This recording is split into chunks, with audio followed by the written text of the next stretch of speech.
Hidden Truths. The charity gala was Frost Innovation's largest annual event, a night when Seattle's elite gathered to support children's education while networking beneath crystal chandeliers. For 6 years, Liam had attended alone, making the requisite appearances before retreating to his penthouse. This year was different.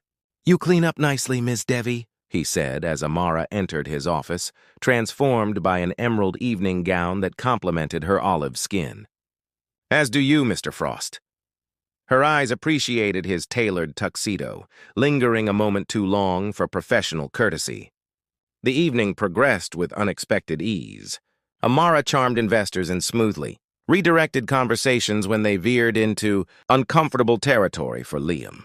She seemed to anticipate his needs before he recognized them himself, a skill that both impressed and unsettled him. "Dance with me," he said after his speech, offering his hand as the orchestra began a waltz. Surprise flickered across her face.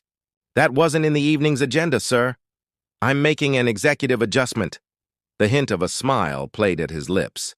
On the dance floor, his hand rested lightly against the small of her back, maintaining a respectable distance that nevertheless felt intimate. "You've exceeded every expectation," he said quietly. "Is that your way of saying thank you?" Amara teased. "Perhaps." His eyes softened. "Kieran's science project received an A, I presume?" "He's proudly displayed it in our living room. The telescope gets daily use." Liam pulled her slightly closer. "I've been meaning to ask, would you both join me this weekend?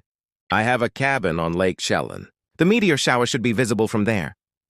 Before she could answer, a familiar voice cut through the moment. "Liam, darling, still working so hard to prove you belong among the elite?" Alexandra Chen stood before them, radiant in red, champagne flute in hand. Her smile was dazzling and venomous. "Alexandra," his voice turned to ice, "I wasn't aware you were on the guest list. My father's foundation made a generous donation." She turned predatory eyes to Amara. "And who's this lovely creature? Your latest assistant?" The emphasis made the words sound sordid. "Amara Devi," Amara introduced herself, extending a steady hand. "And you are?" "Alexandra Chen. I'm the woman who taught Liam everything he knows about business." Her laugh tinkled like breaking glass. "Though clearly his taste has improved." Liam's jaw tightened. "If you'll excuse us." As he guided Amara away, Alexandra called after them. "Do ask him about his pattern with assistants, dear. It's quite the corporate tradition." Later, in the limousine, silence stretched between them. Finally, Amara spoke. "She was more than your business partner." "My ex-fiancée," Liam confirmed, staring out the window. "She sold proprietary algorithms to competitors before our wedding. Cost the company millions and me—" He paused. "More." "And the comment about assistants?" His eyes met hers, guarded yet vulnerable. "Tabloid fabrications. Alexandra enjoys implying I have inappropriate relationships with employees." "Do you?" Amara asked directly. The question hung between them. Dangerous, tempting. "No," he answered finally. "But this, whatever this is becoming, it's uncharted territory for me." The limousine stopped outside her apartment building. Instead of saying goodnight, Liam walked her to her door. "The invitation stands," he said quietly. "The lake this weekend. You and Kieran." Amara studied his face, weighing unseen calculations. "I should say no. But will you?" She hesitated, then reached up to straighten his bow tie, an unnecessary gesture that allowed her fingers to briefly touch his neck. "We'll pack warm clothes. Kieran will bring the telescope." As she unlocked her door, Liam caught her hand, bringing it slowly to his lips. The kiss he placed on her knuckles was formal, yet somehow deeply intimate. "Good night, Amara." What neither noticed was the photographer across the street, capturing the moment that would soon explode across Seattle's gossip columns with Alexandra's carefully crafted narrative attached. Fractured trust, tech titan's new toy, billionaire Liam Frost continues pattern with latest assistant. The headline screamed across Amara's phone screen, accompanied by the photo of Liam kissing her hand outside her apartment. The article beneath was vicious, quoting sources close to Frost, who detailed a supposed history of relationships with employees that ended in generous severance packages and non-disclosure agreements. "Is it true?" Kieran asked, peering over her shoulder at breakfast. His innocent question cut deeper than any tabloid speculation. "No, honey," she answered, quickly locking her screen. Sometimes people make up stories about successful people, but doubt had planted its seed. In the 3 months she'd worked for Liam, she'd witnessed his transformation from cold executive to the gentle man who taught Kieran to skip stones across Lake Chelan last weekend. The man whose fingertips had brushed her cheek beneath the stars, almost kissing her before pulling back, whispering that he wanted to do this right. Was that all calculated? Part of a pattern? At the office, whispers followed her through hallways that suddenly seemed narrower, judgmental eyes tracking her movements. By mid-morning, her phone buzzed with a text from a number she didn't recognize. "He'll discard you like the others. Ask about Daniela Rivera. A friend." When Liam stormed into the office an hour later, his expression was thunderous. "My lawyers are handling it," he said without preamble. "The article is slander. Who is Daniela Rivera?" Amara asked quietly. His face went blank, a practiced mask she hadn't seen directed at her in weeks. "Who told you that name?" "Does it matter? Were there others before me, Liam? You believe the tabloids?" Hurt flashed across his features. "After everything?" "I don't know what to believe," she admitted. 3 months ago, you were notorious for firing assistants. Now we're—" She hesitated. "Whatever we are, it's happening so fast." "Daniela was my assistant 5 years ago," he said flatly. "We dated briefly after she no longer worked for me. It ended. Everything else is fabrication. And the others?" His jaw tightened. "There are no others, Amara, but clearly my word isn't enough." The intercom buzzed, interrupting the tension. "Mr. Frost, the board has called an emergency meeting regarding this morning's situation." Liam's expression hardened. "We'll continue this later." But later never came.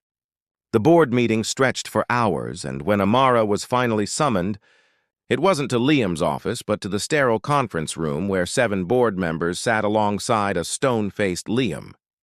"Ms. Devi," the chairwoman began, "in light of recent publicity, we're concerned about potential conflicts of interest and the company's public image."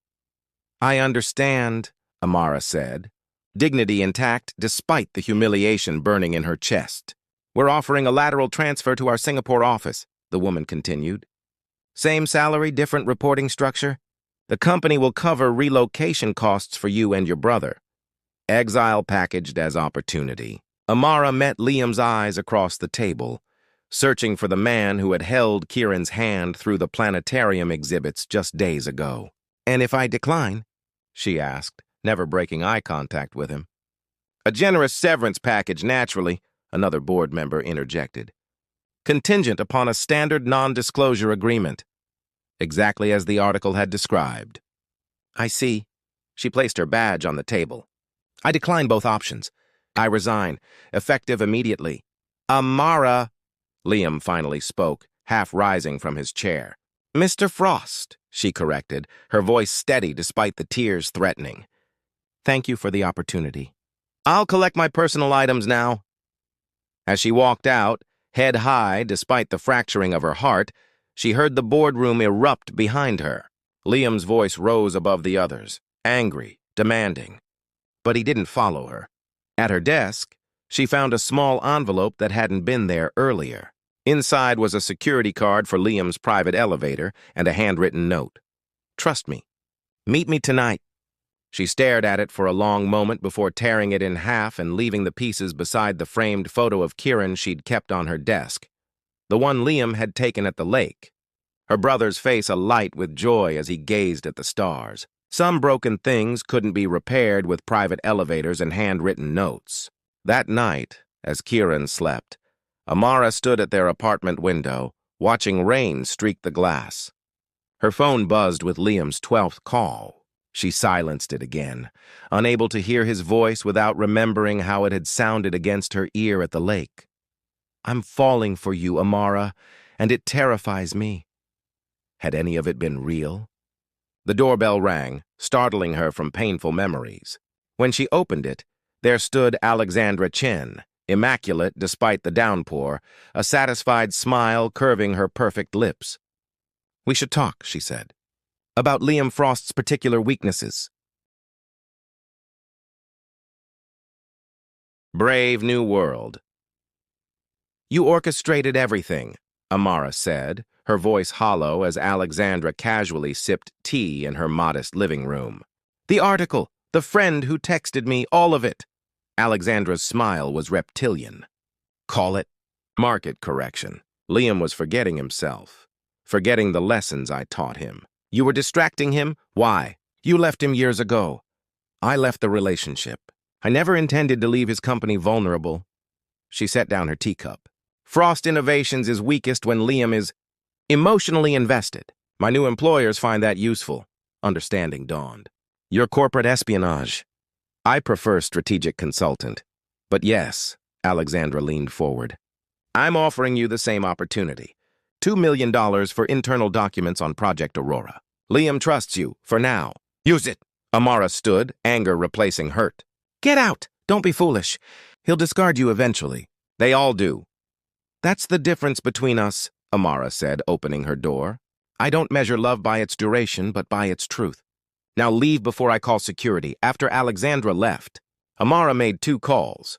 First to her old professor at Stanford who specialized in cybersecurity, then to the FBI agent whose card she'd found in Alexandra's carelessly discarded purse. By morning, her apartment was wired, her phone cloned, and her resolve hardened. Project Aurora wasn't just another Frost innovation. It was a defense contract that, in the wrong hands, could compromise national security. Alexandra's employers weren't competitors. They were foreign interests. For 2 weeks, Amara maintained the pretense of the heartbroken ex-assistant. She ignored Liam's calls, which eventually stopped. She interviewed for new positions, and she met Alexandra 3 more times, recording everything. What she didn't expect was Liam appearing at Kieran's school science fair, his tall figure conspicuous among the parents and teachers. "You shouldn't be here," she said when he approached, painfully aware of Kieran watching them from his display on sustainable energy. "I had to see you." His eyes held none of their usual guardedness. "The FBI contacted me." "About Alexandra," Amara froze. "I can explain." "You don't need to." His voice softened. "They told me everything.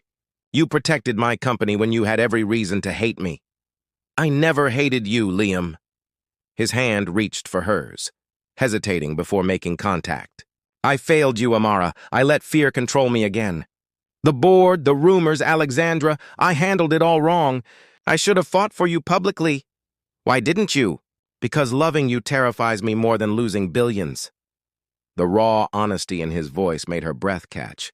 "I've built fortresses to keep people out since Alexandra's betrayal." "Then you arrived with your integrity and your kindness, caring for Kieran like I once cared for Lucas. And those walls started crumbling. A small crowd had gathered around Kieran's project. But in that moment, the world narrowed to just the 2 of them. When the scandal broke," he continued, "I reverted to old patterns, protect the company, protect myself. I'm ashamed of that man now." "And who are you now?" she asked softly. "Someone trying to be worthy of a second chance?" He finally took her hand. "I resigned as CEO this morning.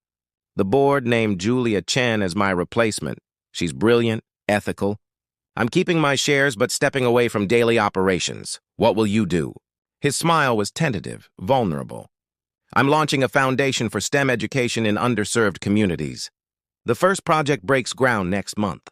I was hoping, perhaps, you might consider running it as your employee." Her eyebrow arched. "As my partner." "In every sense." He drew a small box from his pocket. "Too soon for this, I know. But I want you to have it as a promise, not of ownership or control, but of my commitment to rebuild what fear destroyed." Inside wasn't a ring, but a delicate compass pendant. "Because you become my true north," he explained. "Whether you accept or not, I needed you to know." Before she could answer, Kieran bounded over, excitement radiating from him. "Mr. Frost, you came! Did you see my solar-powered water filtration system? It won first place." Liam crouched to the boy's level, genuine joy replacing his usual reserve. Of course I came. I wouldn't miss seeing the next great inventor change the world. Watching them, Amara felt the final pieces of her heart heal. This wasn't the cold billionaire she'd met 5 months ago, nor was she the cautious woman who'd entered his office that first day. Later, as they walked through the autumn evening, Kieran running ahead to chase falling leaves, Amara finally answered the question lingering between them. Yes, she said simply. Yes to the foundation? Liam asked, hope illuminating his features.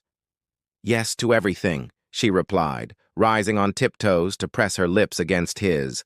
Their first kiss, tasting of new beginnings and second chances. Yes to us. When they parted, his arms remained around her waist, holding her close as if afraid she might disappear. I love you, he whispered against her hair. I think I have since you told me you expected respect on your first day. Amara laughed, remembering her boldness. I love you too. Even when you were impossible, especially then, he countered with a smile. As Kieran ran back to them, leaves clutched in his small hands. Liam lifted the boy onto his shoulders with an ease that spoke of practice from long-forgotten days with Lucas. The three of them walked toward the future, not a perfect one, but one built on truth, forgiveness, and the courage to trust again. Behind them, Seattle's skyline glittered like stars brought down to earth, a kingdom no longer cold but filled with light and possibility. Sometimes, Amara thought as she slipped her hand into Liam's, the most valuable innovations weren't technological but human, the brave new worlds created when broken hearts dared to love again. Shadow and light. Liam Frost checked his watch, precisely 7 minutes before his new assistant was scheduled to arrive. Through the floor-to-ceiling windows of his penthouse office, Seattle's skyline stretched beneath him like a kingdom he'd conquered but couldn't enjoy. At 35, he'd built Frost Innovations into a technological empire valued at $11 billion, yet found himself increasingly isolated behind the walls of his success. Mr. Frost? A soft voice interrupted his thoughts. I'm Amara Devi, your new assistant. Liam turned, surprised by the early arrival. She stood confidently in a simple navy dress, her dark hair falling in loose waves past her shoulders. There was something unexpectedly direct in her gaze, warm but professional. You're early, he stated flatly. I believe in making time for the unexpected, she replied without hesitation, especially on first days. A slight smile tugged at his lips before he suppressed it. Your predecessor lasted 6 weeks. The one before that, 11 days. I'm demanding. So was my last employer, Amara said. Though he confused demanding with demeaning, I suspect you know the difference. Liam raised an eyebrow, intrigued despite himself. Most people tiptoed around him, cushioning their words with unnecessary pleasantries. Her refreshing directness was unexpected. Your resume is impressive, he said, gesturing to the chair across from his desk. Stanford graduate, experience at 3 tech startups. Why work as an assistant? Amara sat, maintaining perfect posture. My career took a detour when I became guardian to my younger brother last year. This position offers stability we need while keeping me in the industry I love. For a moment, something flickered in Liam's steel blue eyes. Recognition, perhaps. But it vanished quickly behind his practiced mask of indifference. I have an investor meeting in Tokyo next week. You'll arrange everything. Flight, accommodation, schedule. I'll need comprehensive briefings on all attendees. Of course, she nodded, making notes on her tablet. I don't do small talk, he continued. I don't celebrate birthdays in the office. I expect immediate responses to messages, regardless of the hour. Understood. She looked up. And I expect to be treated with respect even during high-stress situations. I deliver excellence but won't tolerate verbal abuse. Are those terms acceptable? The boldness of her boundary setting left him momentarily speechless. Most assistants nodded along to his demands, then quit when they discovered he meant every word. Her quiet confidence was refreshing. Acceptable, he finally answered, though unusual. Like you, I value clarity, Amara said, rising from her chair. Shall I get started on the Tokyo arrangements? As she turned to leave, Liam noticed the elegant simplicity of her movements, the quiet dignity she carried. Something about her reminded him of who he'd been before Alexandra's betrayal had frozen his heart, before his ex-fiancée had sold company secrets to competitors and left him publicly humiliated. "Ms. Devi?" he called after her. She paused at the doorway. "Welcome to Frost Innovations. Let's see if you last longer than the others." She smiled, a genuine smile that reached her eyes. "I suspect I will, Mr. Frost." After she left, Liam found himself staring at the doorway, an unfamiliar warmth spreading through his chest. He quickly dismissed it, turning back to the city below. He'd built his empire by maintaining control, emotional and otherwise. Nothing, especially not a beautiful assistant with perceptive eyes, would change that. Little did he know how wrong he was. Thawing barriers. 3 weeks into her employment, Amara proved herself indispensable. The Tokyo trip had been flawless, from the seamless schedule to the detailed investor profiles she'd prepared. Now, as midnight approached in the Frost Innovations headquarters, Liam found himself watching her from his office doorway. She hadn't noticed him yet, her attention focused on a young boy seated beside her desk. Her brother, he presumed. The child, perhaps 9 or 10, was laughing as Amara helped him with what appeared to be a science project, a small solar system model taking shape between them. "Jupiter needs more rings, Kiran," she said softly, her professional demeanor replaced by sisterly affection. "That's Saturn, Amma," the boy corrected, rolling his eyes with exaggerated patience. "Jupiter has the big red spot." "Right," she laughed, tapping his nose. "What would I do without your brilliant brain?" Liam shifted his weight, causing the floor to creak. Both heads turned toward him. "Mr. Frost," Amara said, immediately straightening. "I'm sorry. The babysitter canceled, and my brother's science project is due tomorrow. I've completed the quarterly reports. They're on your desk." "It's after hours, Ms. Devi," he replied, walking closer. "You're entitled to manage family emergencies." The boy studied him with curious eyes. "Are you really a billionaire?" he asked bluntly. "Kiran!" Amara whispered, mortified. To her surprise, Liam crouched to meet the boy's gaze. "That's what the magazines say. I'm Liam. I'm Kiran. I'm building a solar system." He hesitated, then added, "Want to help? You can do Mars." Before Amara could intervene, Liam was sitting cross-legged on the floor beside them, examining the red planet with unexpected focus. "Mars needs more texture for the polar ice caps," he said, reaching for a paintbrush. For nearly an hour, the unlikely trio worked together. Amara observed the transformation in her employer, the softening around his eyes, the occasional genuine laugh at Kiran's space jokes. This was a different man than the cold executive she'd come to know. "You're good with kids," she noted as they cleaned up, Kiran having fallen asleep on the office couch. Liam's expression clouded. "I had a younger brother once." The simple past tense told her everything. "I'm sorry," she said quietly. "Car accident." "I was 16. He was 8. Liam surprised himself with the admission. He never discussed Lucas with anyone. "Your parents?" "Cancer took Dad 5 years ago. Mom couldn't handle it. Left the country with her new boyfriend." Amara's voice remained steady. "Kiran's been with me since." Something shifted between them, a mutual recognition of loss, of responsibilities shouldered too young. "It's late," Liam said, checking his watch. "My driver can take you both home." "That's not necessary." "It is." His tone brooked no argument. "And take tomorrow morning off. The solar system presentation deserves your support." The following day, a delivery arrived at Amara's modest apartment, an advanced telescope with a note, "For future astronomers, LF." When she returned to work, neither mentioned the gift nor the night before, but something fundamental had changed. Coffee appeared on her desk each morning.